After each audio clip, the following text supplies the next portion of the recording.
Ka video ngini OPE shapi kumno ban solve via ka chapter polynomials naka class 9. The question today, using remainder theorem, find the remainder.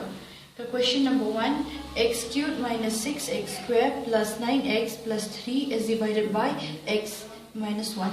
The by remainder theorem, if fx is divided by x minus 1, then remainder is f1. Kemudian unia x nito ani fx, kemudian unia polynomial fx is equal to x cubed minus 6x squared plus 9x plus 3. Hendai dah ke remainder theorem lah dah ke question ke di polynomial fx lah divide dah x minus 1 ke remainder kan day 1.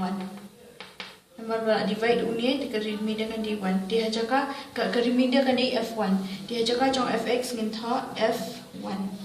Lalu tha f1 buat hawat jaka baru jong ti jaka jong x ngin pendap lu do 1. Kum f1 hang ngin tha 1 cube minus 6 Hajaka jong x ngin tha yang 1 square plus 9 hajaka jong x tha yang 1 plus 3, which is equal to 1 cube kemudian 1 into 1 into 1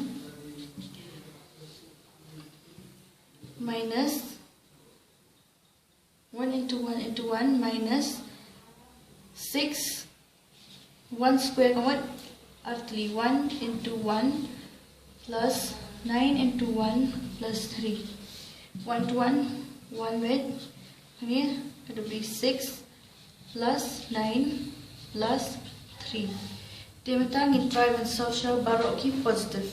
Kum 1 ru dan ini khamat dan plus positive.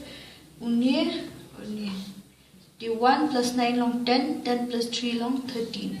13. Merasa negative minus 6.